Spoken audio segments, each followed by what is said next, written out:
Hey guys, welcome back to my channel. Lauren Anthony here. Today I want to talk to you about something serious again. Usually I try to keep things light and fun-hearted, and I just wanted to talk to you about something more serious as well because I want to get real in these videos and be honest. I've been traveling the world for over 12 years now consistently, and I visited over 79 countries. I've lived in many countries. I've spent 6 months or more in many of the countries I've been to, so I have a good hold on the world and the countries that I've been to at least. I've also visited all 7 continents. If you didn't already know, I'd just like to share a little bit about my background so you understand where I'm coming from and the experience I have and why I can talk about these kind of things. So first I wanted to share that with you, and now I'm going to get into what this video is about today. It's actually going to be about the most dangerous countries that I've personally been to based on the experiences I've had. Of course, again, everybody has different experiences in life. In traveling, you can go to one country and have the most amazing time, have no problems, be totally safe,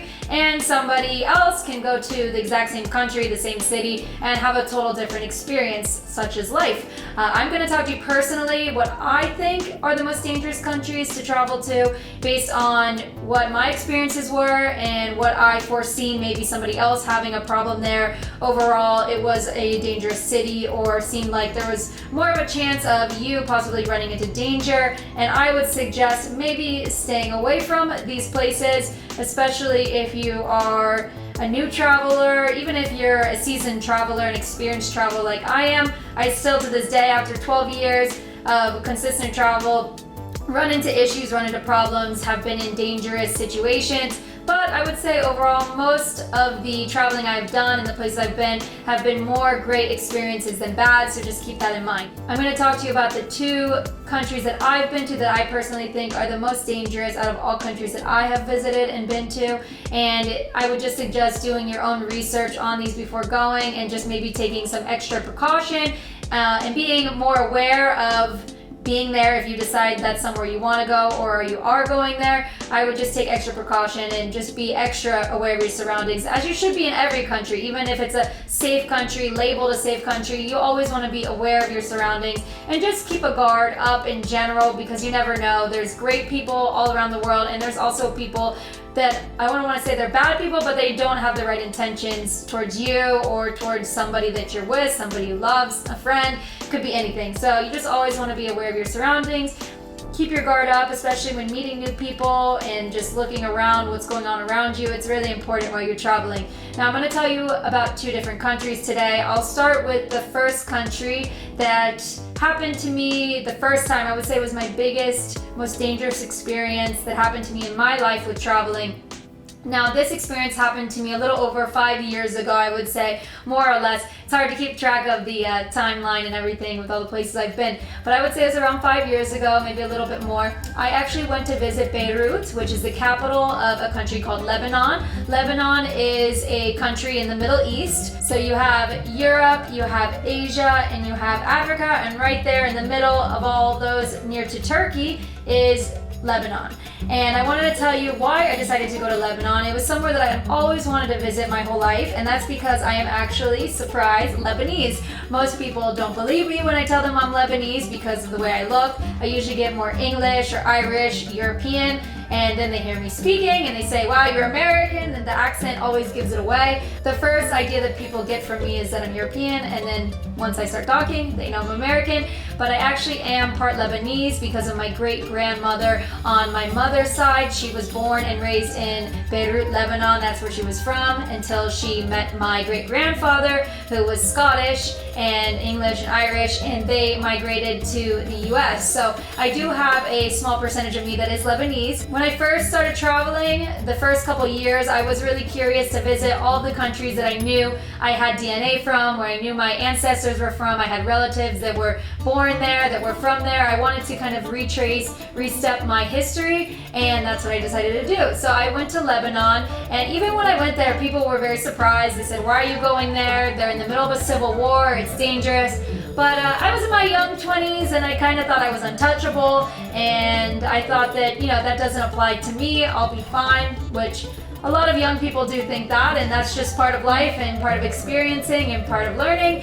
And I want to share my experiences with you, so maybe you can make a more educated decision, or at least be more aware. So I don't think it was an uneducated decision. I think it was a good decision, retracing my family heritage. I just think I was not expecting what I experienced, so it was a little bit of a wow, I can't believe that happened to me. You hear about these things again. You hear about these things happening in the world, bad things or bad circumstances, but I never thought it was going to happen to me, and then it did. So just keep that in mind. You might think these things will never happen to me. I had that mindset, and then it did, and now I'm way more precautious than I was when I first started traveling, and that's a part of it as well. Most people will tell you that. As is life, you learn with experiences with time, but if you can be safe and I can help you to do that, then I'm very happy, and that's why I'm making these videos.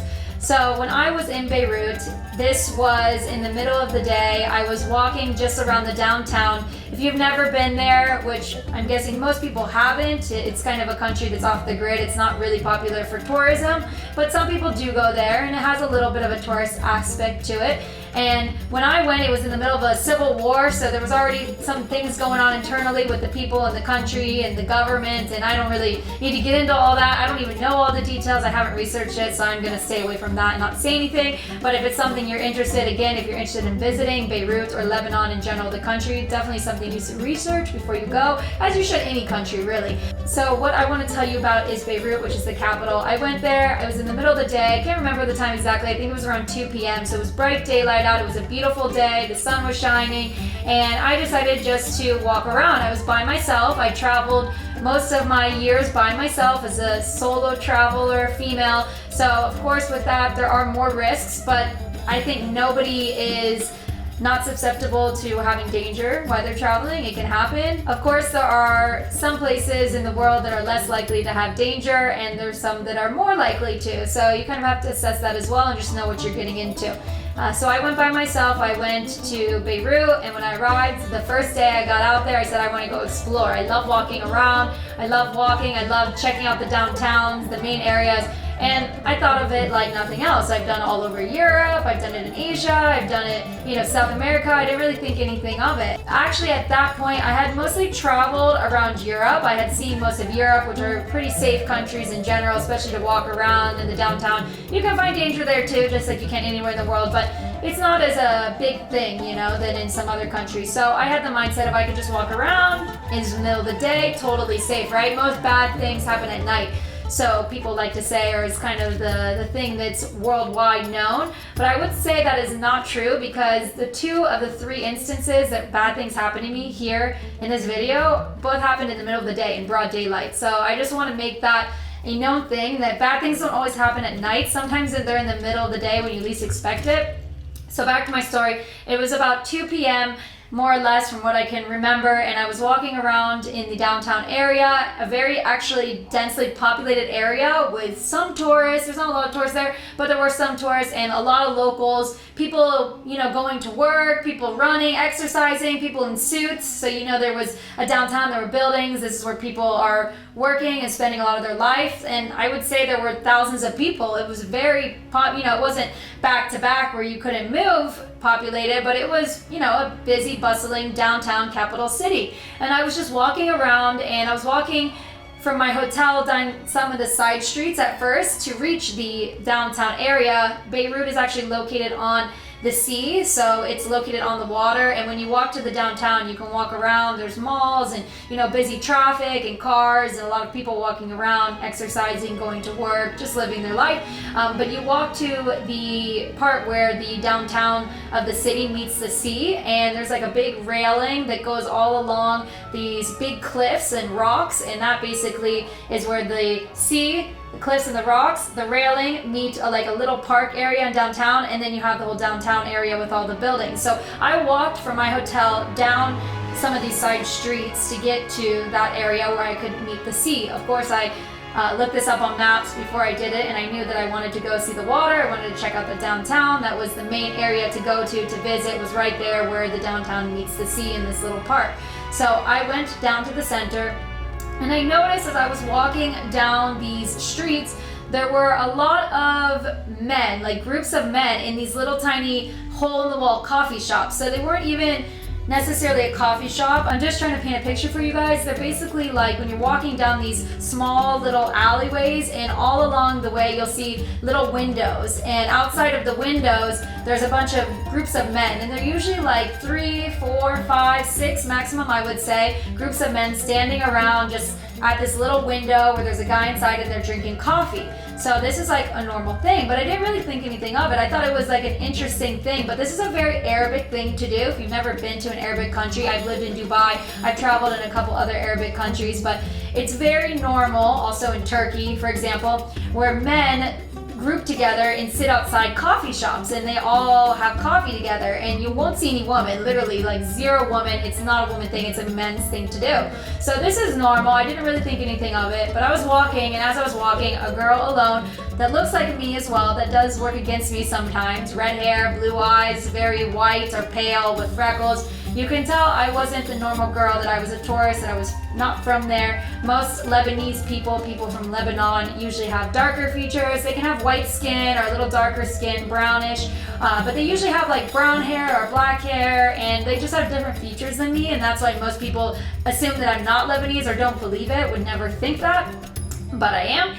So you could just, I stood out a little bit, so that did work to my disadvantage, so I think that does make a difference. But I was also a girl walking alone, that's another disadvantage, but this doesn't mean that anybody who's not fitting this exact category, if you're a man or you're with a group, usually when you're with a group, I think that's always the best thing. If you're with somebody, I've learned over time, it's really good to be with somebody, at least have a friend or meet somebody that's trustworthy, you know, a recommendation of somebody that you can walk around with. I think that's the first thing. But basically I was walking by myself, and I saw a lot of the men, you know, looking at me, and of course they speak Arabic, they speak a different language than me, and I didn't understand what they were saying, but I kind of just hustled through there. I just walked quickly and just went through, not thinking anything of it.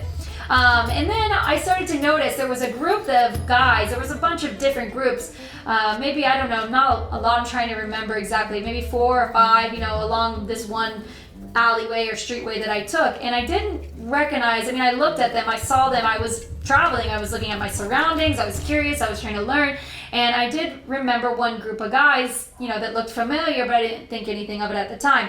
As I kept walking, I finally reached my downtown area. I walked straight to the water. I went over to this railing where I was looking over the sea, looking at the rock formations, just kind of taking it all in and enjoying it. And then all of a sudden, I felt like a presence, and I felt like somebody was coming next to me, but still kind of far away. I would still say, you know, maybe 20 feet away. And so I looked to my left, and I remembered one of the guys that I had remembered was standing on that street near a coffee shop with the rest of the guys. He looked familiar to me, and I saw him kind of walk up to the same railing, and then when I looked over and he saw me looking at him, he was looking at me, he quickly like turned away, it was just so obvious to be able to see like, oh, he wasn't looking at me, but it was very obvious that somebody was following me. So then I looked to my right, and I saw another one of the guys. I had recalled him, I remembered him from being in that same group with that other guy from the coffee little hole in the wall. I don't even know what you call it. It's not a coffee shop, but the little coffee stand, the coffee place. So as soon as I saw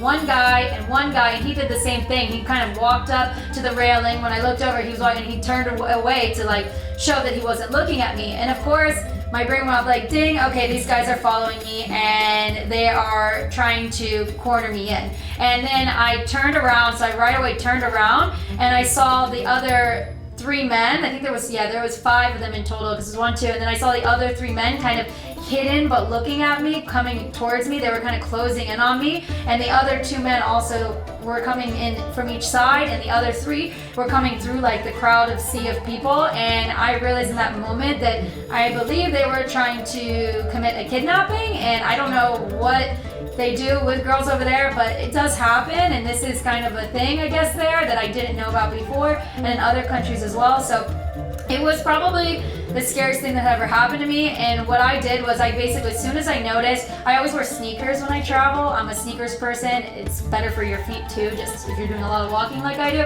And I basically just, my instinct was to run, and I just ran as fast as I could through that sea of people. And I'm a pretty fast runner. I mean, especially when you're in that kind of situation where your instincts kick in and you feel like your life is in danger, your adrenaline kicks in, and I just bolted it out there, and I just ran as fast as I could all the way down one of those side streets all the way back to my hotel, and I never looked back. So I just wanted to share that story because I've heard a travel blogger that I actually have followed, and they are a man, and they're a white man that's from Europe, but they said, oh, Lebanon is so safe. They were in Beirut. Is Beirut safe? They were like kind of talking about it and said, yeah, absolutely.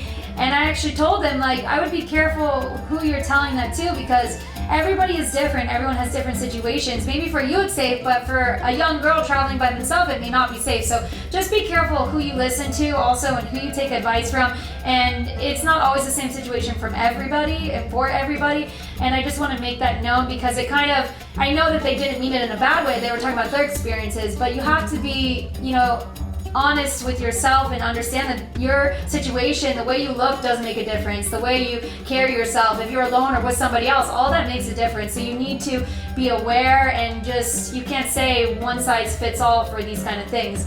So just keep that in mind. That's just something I wanted to share, because I really don't want somebody to go through some of these traumatizing instances that I have. So I ended up getting out of there. That's my story. I ran all the way back to my hotel, and I called my mom, and I was crying. I actually started crying as I started running, because it was such a scary experience, and it's the first time something like that had happened to me, and I was just really shaken up about it. And after that, of course, I decided to leave Beirut. I realized it wasn't safe for me, especially as a girl by themselves traveling. Another thing I want to mention why I was in Beirut, which I thought was very interesting, and I've never experienced that anywhere else in the world, was when I was in Beirut, I was taking taxis by myself. I remember I went to the mall one day, and I did some other things, just randomly. And I thought it was interesting, when we were in the taxi, I saw that there were different roadblocks in different parts, like every couple feet actually. They weren't even that far apart. I remember every 2 minutes we had to stop, and there were cops in the road, and they would stop all the cars. In each car, they were checking the cars and making them open the trunk, making them open the hood,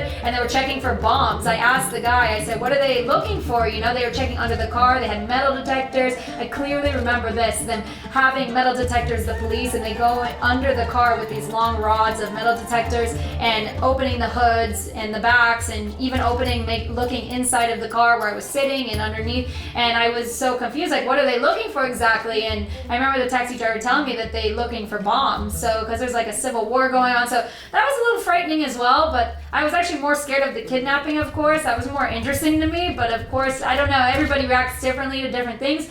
Also, when I went to the mall, I remember before you go into the mall, they have a guard. They did the same thing. The guard came and checked the car, make you open everything, looking for bombs. So it's just a little bit crazy and hectic over there. I don't think it's a deterrent not to go. Just be aware, be safe, walk with somebody, be aware of your surroundings, watch the people around you.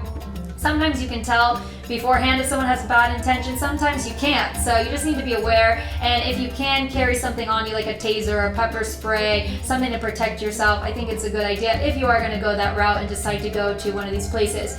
Now, the second place I'm going to talk to you about is where I currently am right now, in Mexico. I did another video on this about, is Mexico safe, giving you the full truth. I also hear a lot of travel bloggers, people on Instagram saying, Mexico is safe, Mexico is fine, and these kind of things actually bother me, because I'm not going to give you the pretty story of everything. I mean, there are a lot of great things here. I've met some wonderful people, very nice, very kind people, and that's in all the world. Any country you go to, you're going to find great people and some people that have bad intentions, and I want you to know that. I love Mexico as a country. I've had great times here. I've traveled over 9 months here, spent over 9 months traveling all throughout Mexico, the West Coast, the South, the Center, the North, the East, where I am currently now, and I've had great experiences, mostly good, more good than bad, but there are bad things, and I'm going to share that with you guys based on what I've experienced and what I've seen, what I've heard. And I also did another video about this, so it might be a little repetitive if you've seen that video, but I urge you to go look at that video about is Mexico safe, giving you the full truth there. And I'm just going to quickly go over it in case you don't feel like hopping around. But quickly, I'm going to just tell you, I find Mexico to be another country where I experience the most danger, and that is mostly here in the Yucatan Peninsula, in Quintana Roo, in this area. 2 different cities where I experienced 2 very dangerous things. Personally, when I was in Playa del Carmen, which I currently am in now, I'm here again, but I'm more careful this time. I'm not going to parties and festivals while I'm here. It's also COVID-19 time in 2020, so we're not having as many festivals and parties, but I would not go to another party or a festival here in Mexico based on my experience, what I'm going to tell you about. So I was in Playa del Carmen. This was also around 5 years ago. This was the second experience I had. It was just a little after Beirut, and I went to a popular music festival called BPM. It was their 10-year anniversary here in Playa del Carmen. It was a 10-day music festival. It was the very last day, the 10th day, the closing out party of the night, and I was in a big festival with hundreds, thousands of people. I don't even know the exact amount, but it was packed. I mean, wall to wall, couldn't move, and there was a shooting that happened while we were there. Now, this was very scary because I've never been in a shooting. Again, one of those things you hear about, you think, oh, it's never gonna happen to me, I'm never gonna be in a shooting, and then it happened. So this was very scary as well. Kind of the background in that story was there was a cartel war going on. People were fighting about drugs, who was selling drugs to the ongoers in the party. These things happen, and basically what happened was one cartel was mad about another cartel, and they ended up coming to the party to kind of show off that they were the ones running this town. It's like something really, to me, really stupid, but I don't know what goes on in these guys' minds. I can never fathom because I never could think like them. But basically they showed up to the party, one cartel guy, and he shot the security guard of the party. He actually ended up passing away, which is a very sad story. And I don't want to get emotional about it, but again, this is kind of an emotional thing for me to even talk about and think about. And there were some other tourists that were also killed in this. One girl was stompled to death by the herd of people that were screaming and trying to get away. And then there was a couple of tourists that were actually shot, innocent tourists that were just trying to have fun and enjoy a festival. So this is something sensitive to me because I was there, and all I remember is I heard the gunshots, I saw the flashes of light, and everybody started screaming, everybody down on the ground, everybody trying to run and everybody was stomping on top of each other, and this is what happened to one person. They got pushed and got cut underneath it, and people stompled on top of her to death. It's just like crazy, and it's so sad, and it's even a hard thing for me to talk about. And of course, we don't like to share these things on social media. It's not the pretty picture. It's not me having a beautiful time traveling, which is the cool thing to do. Yes, there is beautiful moments in traveling, but there's also dangerous things, and I want to let people know that, and not just see the beautiful pictures on Instagram, let you know that that's not all true. Most people won't share those things with you, but I want to. So I basically just ran and hid behind of a bar with a group of other people. A lot of people just ran out of there. I don't really know. Some people escaped to the beach because it was like a club on a beach, and that was it. And then once I waited, I think like about 10 minutes for everything to calm down, I jumped up. Again, I was wearing sneakers, and I ran as fast as I could, just booked it out of there all the way down this main street and all the way to a friend's house where their hotel was right there in the main block. It was closer than mine, and I met up with them. They were also in the party. We all kind of met up to make sure everybody was safe, everything was okay, and luckily we were okay. But again, everybody after that left Playa del Carmen. Everyone was like, I'm out of here, I'm out of Mexico. So these things do happen. This actually made world news, and you can even Google it because it was such a big event, and it was a festival, and a lot of people, innocent people, tourists, bystanders, festival goers, ended up being killed because of a cartel thing. So it's just crazy. The second thing I'm gonna just touch on quickly happened to us about 2 weeks ago here in Mexico in a city called Tulum. It's 1 hour south of Playa del Carmen. So if you fly in to this part of Mexico on the East Coast, you have Cancun is the main airport. You fly in there. 1 hour south of there is Playa del Carmen, another beach city. And then 1 hour south of Playa del Carmen, you have Tulum. So all these cities are 3 hours total, but 1 hour apart from each other. So 3 hours to get from Cancun to Tulum, but 1 hour to get to each in between. And Cancun is the main airport that you fly into. So just a little background to paint you an idea of where we are. Now Tulum is kind of the new hot spot to be. It's supposed to have less crime than Playa del Carmen because Playa del Carmen was really popular, and then cartel and drug traffickers moved in because they heard tourists were here, and of course tourists have money, so they wanted a piece of that. So once it kind of got infiltrated by those people started moving to Tulum, and Tulum is a new hotspot. It's safe, but now they're saying now there's a cartel war going on currently in Tulum, and they basically moved down there because now they heard, of course, they know these things. All the tourists are going to Tulum, all the people with money, all the Americans, the Canadians, the Europeans, Australians, whoever it might be that might have more money are going there, and they're the ones that are going to festivals and parties, and they're the ones walking in the streets with all this money, and the cartel or bad people even even. Doesn't have to be cartel, just people with bad intentions, maybe people that are desperate.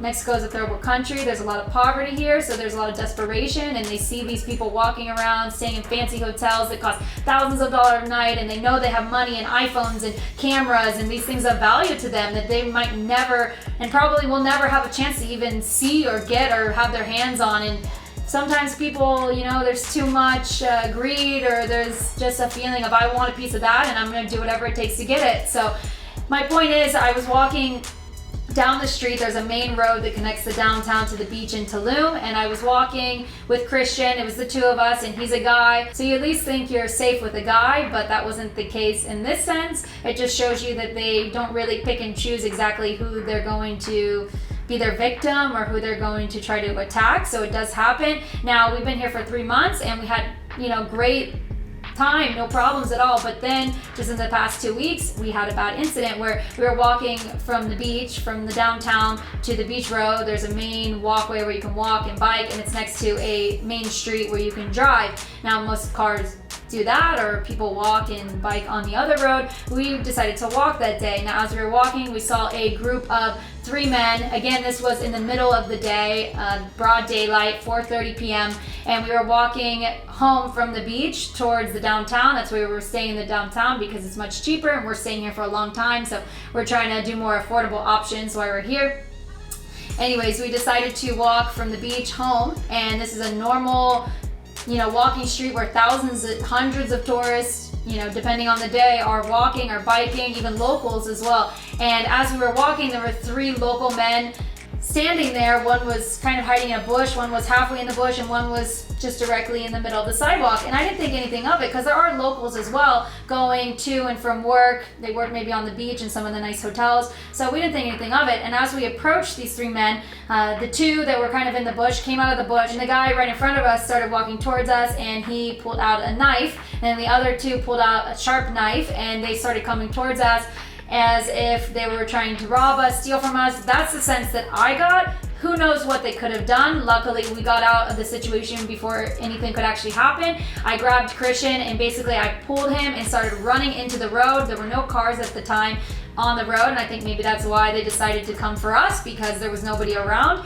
And we basically I started pulling Christian and running down the road and waving, and I was screaming, because I was screaming more to kind of deter them. So if there was a lot of noise, I thought maybe that they would back off or be a little more scared to do something to us. So we basically ended up pulling over some cars, and they all went after him. The cops ended up coming.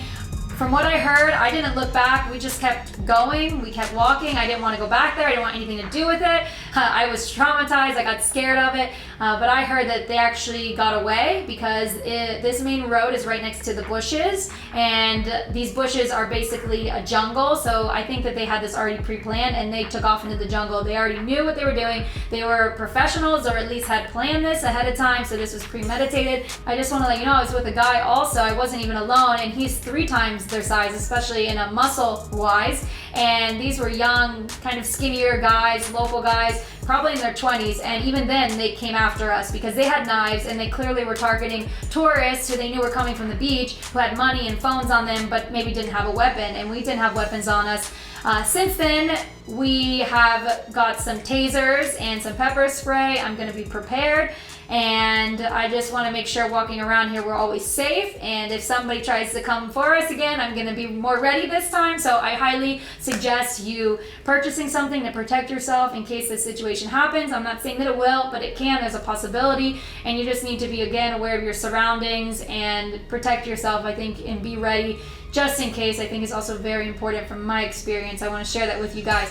So I'm going to wrap it up now. That was the 2 main countries where I've experienced the worst things. I've experienced almost a kidnapping in broad daylight in Lebanon, in Beirut, the capital city.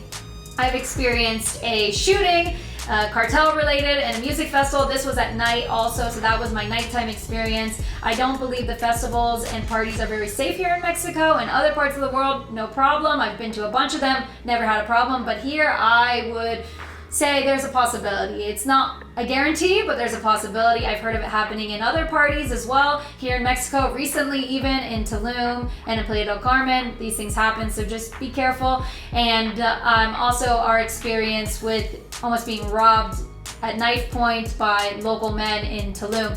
So, and that was also in the middle of the day. So I don't think that they really care about men, women, daylight, nighttime. It can happen at any time. I showed you that I've been alone and something happened to me. I've been with a guy and something happened to me. I've been in a huge group of people and something happened to me. So that's what I want to really say in this story is, don't be afraid, but be prepared. That's my big thing. Just be aware and be ready to protect yourself if these things do happen, because it is a possibility. It's not a guarantee. I've had more good than bad, but it can happen. And that's all I wanted to share with you guys, and hope you enjoyed the video. If you have any questions, make sure you write me just on the comments below. I'll be happy to answer them as soon as I can. And if I can, hope you enjoyed it and you learned a little bit more. And most importantly, I hope you can be safe for yourself at the next time you travel or decide to visit some places. Hopefully you got some tips from this and are just well prepared in any circumstance that may happen. So we'll see you guys soon. Thanks for watching.